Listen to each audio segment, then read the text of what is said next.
Hey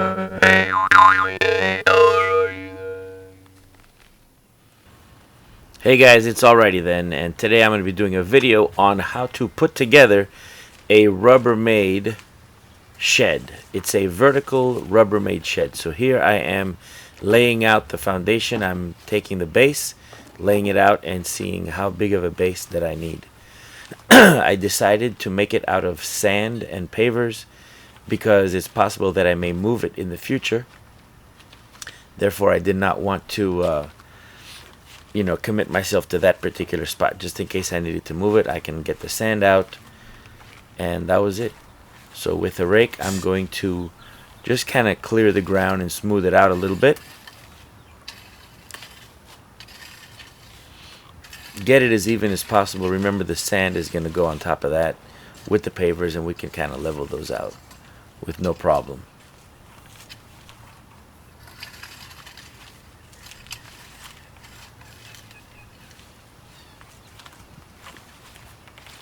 I think I'm using 14 by 14 pavers. I had 6 of them left over from a project. So now that this soil is kind of evened out, I'm putting a tarp just to make sure nothing grows through it.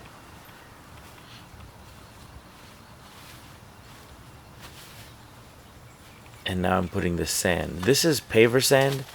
You can buy it at, if you have a nursery near you, I think each of these bags was about $2, and I used 6 of them all together. One bag of paver sand from Lowe's will cost you about 14. So this is way better. Is more better.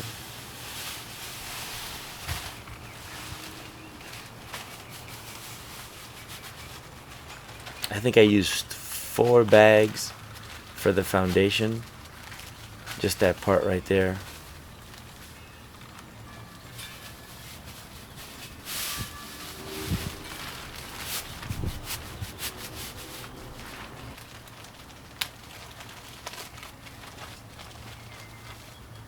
And the shed is a Rubbermaid outdoor large compact vertical storage shed. It cost about $400. The Rubbermaid outdoor large compact vertical storage shed. So here, using the rake, I'm just kind of evening out the paver sand. We had a storage bin there before, but it was too small. It was one of those small, like the boat boxes kind of. So I decided to put this one to give us a little bit more storage. I had gone from a 5,000 square foot house to a 1,500 square foot house. So we needed a little extra space. So we're going to be holding all the cleaning supplies in there. Brooms, mops, things of that nature. Just to make a little bit more room inside the house. So now with that 2x6, I'm just kind of flattening and getting everything nice and even, as flat as possible. And again, this way I was able to, if I need to move it, I can just simply take the shed off. The shed doesn't weigh anything, and just replace it, move it somewhere else.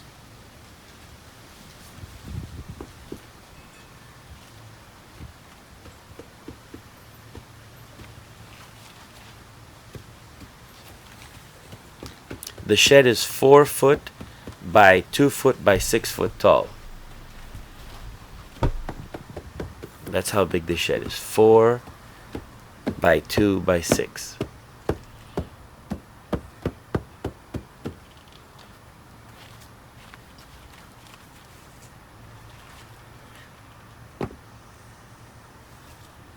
So there I'm leveling it off, making sure it's as good as possible.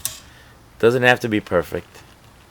If it was concrete, I would have built a frame, poured the concrete, make sure everything was nice and level before I poured the concrete. But this way it's easy. You can always make adjustments with the sand as you go along.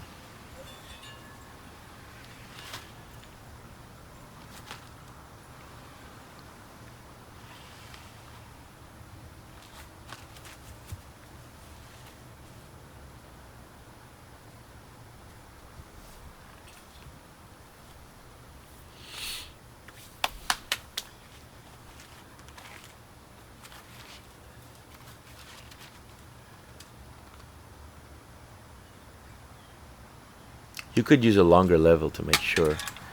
And it was sloping down a little bit towards the side of the house there, so I just kind of lifted it up a little bit.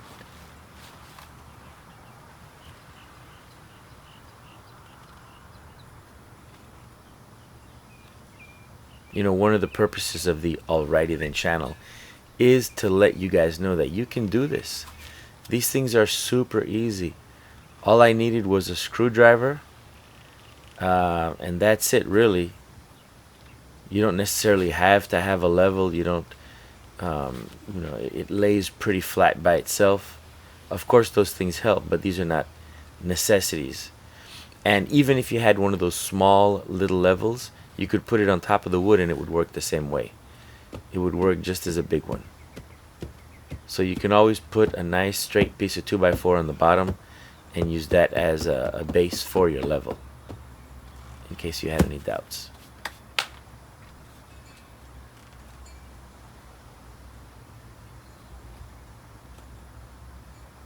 I chose not to, and you can shimmy the pavers back and forth to kind of let them settle in if you didn't do a perfect job. That's the purpose of the sand. If you don't have it perfectly level, you can always lift it up, throw a little bit under there, and kind of even it all out.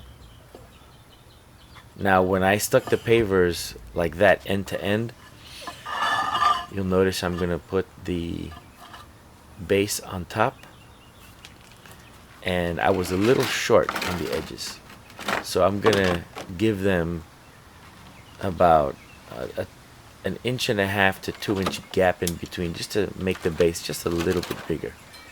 I didn't like the way the plastic was just kind of coming off the edges there, and that side was sloping, so I'm just kind of making a correction here. Where I lift it up, I add a little bit of more sand to build it up some. So this is the 5th bag that I'm using.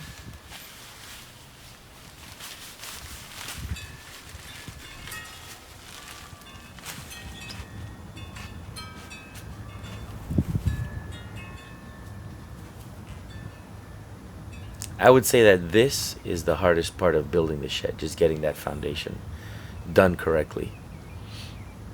The shed was easy. It's like it snaps together with about 12 screws, if that. And now I'm just putting back the pavers, and you'll notice there is a gap between that one, and I'll separate the others as well. So there was a vertical gap and a horizontal gap, so gaps all around.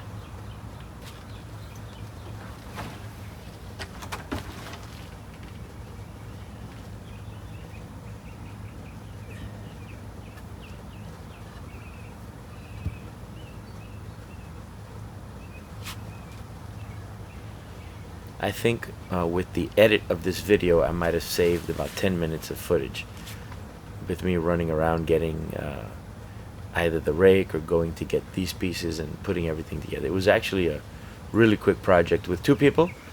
It's a little easier with 2 people, but I did this by myself. Not very hard. So now I put the base on to make sure that it fits. And it does. So now I'm going to put the last bag of sand within the gaps of the pavers so that they don't move around. I'm also going to leave a little bit of sand on top of the pavers because the base has these little grooves on the bottom, and I wanted the sand to go into those grooves to give me the maximum support, so I had no air gaps. This way I had the best base possible, just to kind of make it a little bit stronger, and it'll settle down a little bit better that way. That's just my opinion. I could have put it right on the pavers just like that, but this way I kind of cover all the holes, all the gaps, and it fills in the little grooves on the bottom of the plastic, because that base is made out of plastic, so if anything hard were to fall on it, because I have something supporting it, it might not crack it so easily. That was my reasoning behind that.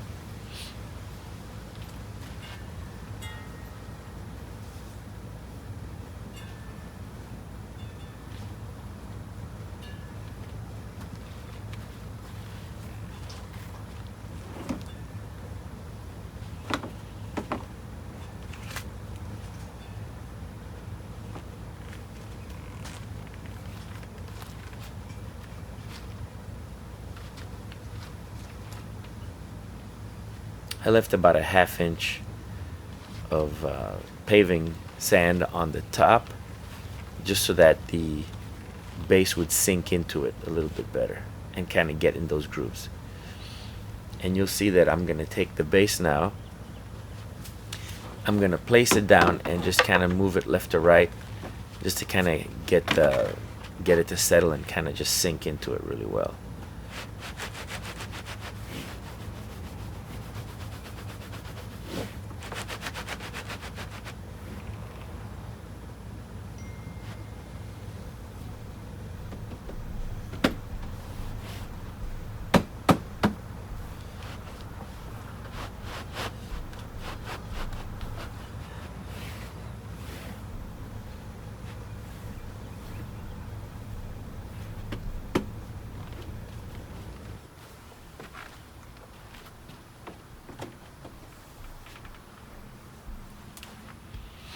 Now comes the first wall, and it snaps in. The second wall, you have to lift it up and slide it down into it. It's just kind of like not a tongue and groove, but more like a keyhole type of thing. Don't screw anything down just yet on this side. You have to lift everything up still, so you shouldn't snap in the base until you get all the walls together. And it lifts, and it's like a keyhole. There are 3 little slots. They slide in, and then you slide you slide it down. Super easy. Once you have these 3 sides in, then you can snap them into the edges.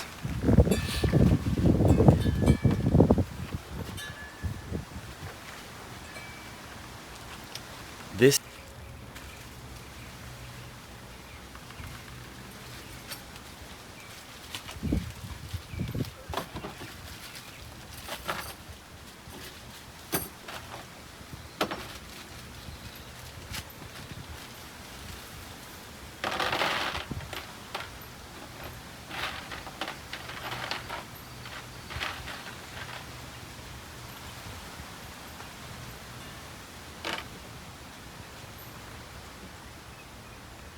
all the screws are the same.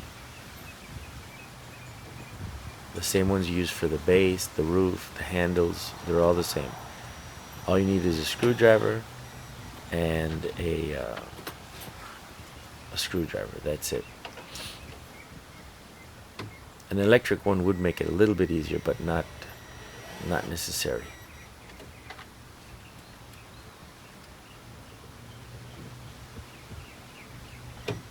These are self-tapping screws, so there are no holes. Just make sure you hold everything securely as you're screwing it in, so that you can get a good bite on the plastic on the bottom.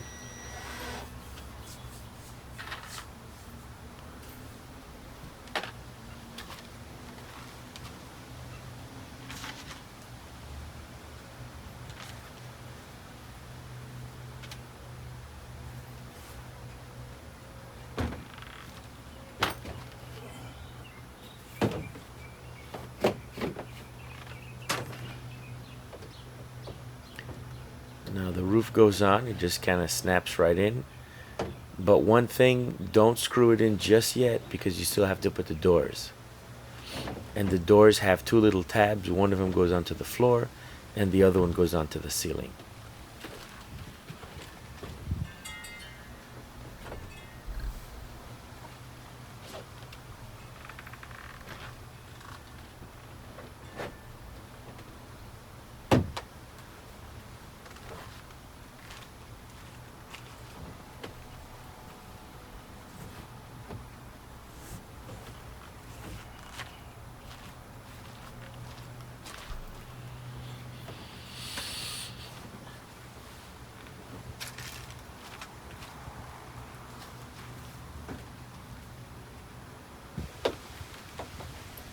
Here comes the first door. As you can see, I had to lift up the roof to kind of get it to fit in there, but it's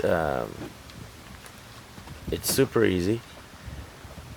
Now this is where somebody else holding the other side would have helped, because when I lifted it, I did it a little bit too much, and here comes the door. Boom. So not a big deal. I learned my lesson. So this time I didn't lift it up quite as high, and the door managed to stay in place.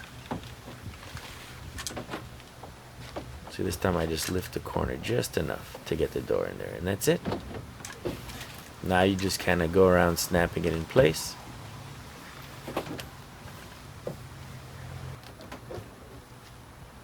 So now I'm going to go ahead and secure the roof with, I believe it took approximately 3 screws per side, 4 screws on the back, and 3 screws on each side and 4 screws on the back.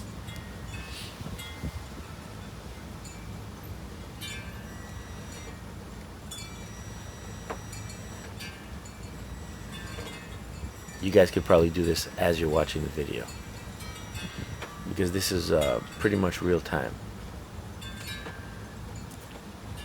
And having someone hold the roof down while you're screwing it in might help, just to make sure that it's seated correctly.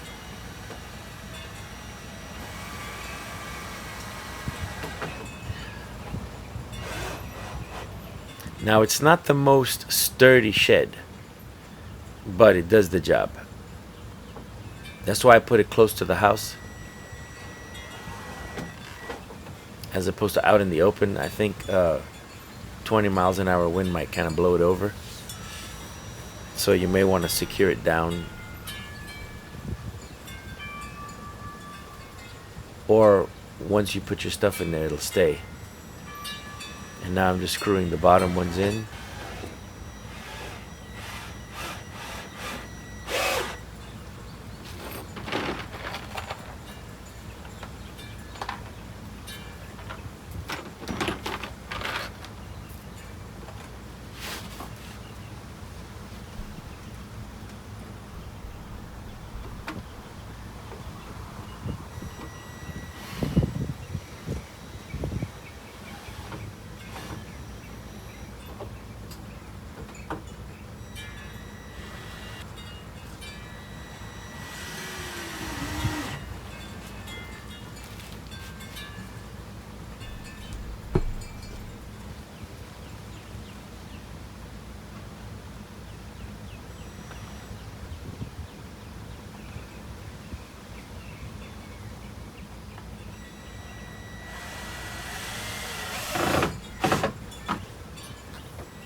Now comes the handle. Each handle has 4 screws.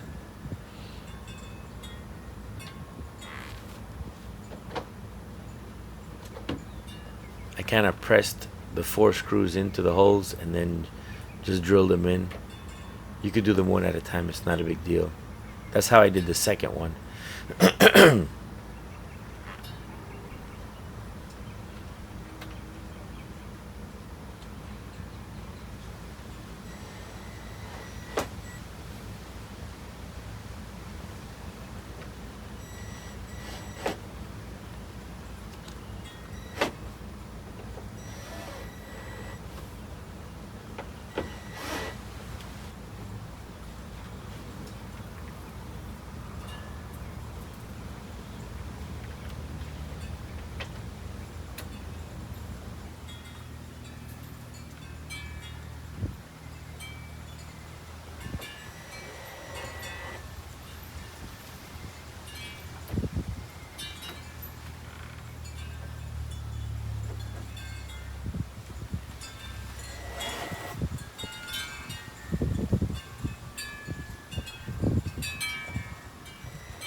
Here is the lock.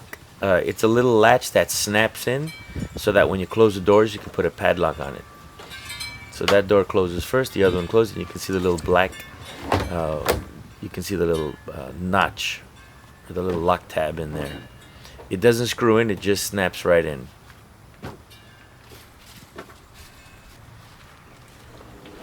Well, that's all, folks. At this point, I'm just closing the doors, and I'm just going to shimmy the shed around. You can see it's super light. I'm just going to shimmy it around to make sure it settles down on the base very well. Don't forget to like, share, and subscribe. Hit that notification, and there it is, guys. Until the next video, thank you for watching.